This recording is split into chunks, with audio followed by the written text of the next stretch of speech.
హీరోల్లో point ball star అంటే ప్రభాసే. ఇప్పుడు ఈ రెబల్ స్టార్ కున్న క్రేజ్ అంతా ఇంత కాదు. ఇండియాలో ఉన్న టాప్ హీరోల్లో ఫస్ట్ ప్లేస్కి వచ్చేశాడు. బాహుబలి తర్వాత ప్రభాస్ స్టార్డమ్ ఓ రేంజ్లో పెరిగిపోయింది. ఆదిపురుష్ లాంటి డిజాస్టర్స్ సైతం ప్రభాస్ ఇమేజ్ను కొంచెం కూడా తగ్గించలేకపోయాయి. వరుస పెట్టి సలార్, కల్కి చిత్రాలతో ఆయన క్రేజ్ పీక్స్కు చేరింది. దీంతో ప్రభాస్ రెమ్యునరేషన్ భారీగా పెరిగిపోయింది. మరి ఆ డబ్బంతా ఏం చేస్తున్నారు?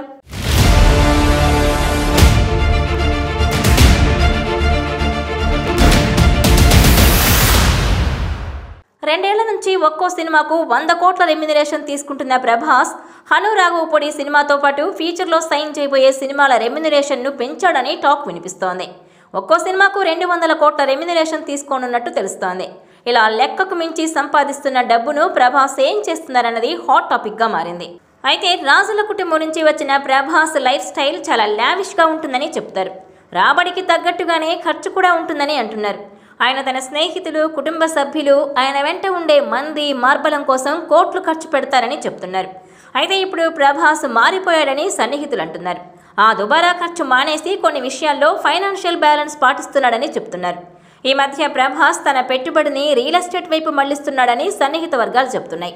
మరోవైపు రీసెంట్గా ఇటలీలో ఓ ఖరీదైన బంగ్లా, ముంబైలో కొన్ని ఫ్లాట్లు కొనుగోలు చేశాడని సమాచారం. ఇక హైదరాబాద్ శివార్లలో భారీ ఎత్తున ఓ ఫామ్ హౌస్ నిర్మిస్తున్నాడు. అది కూడా చాలా విలాసవంతంగా డిజైన్ చేస్తున్నట్లు చెప్తున్నారు. అలాగే తమ ప్రొడక్షన్ హౌస్ యువి క్రియేషన్స్లో మెల్లగా భారీ చిత్రాలకు బై చెప్పేసి మీడియం బడ్జెట్ సినిమాలు నిర్మిద్దామనే నిర్ణయానికి వచ్చారట.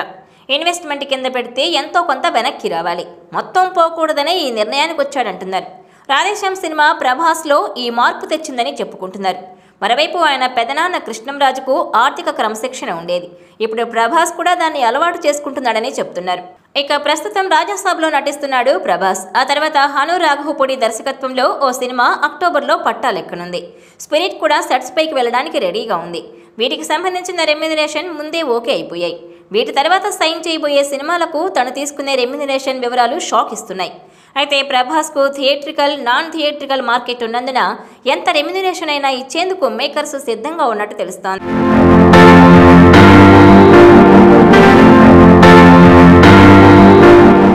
ఈ వీడియో మీకు నచ్చినట్లయితే please share, like and subscribe.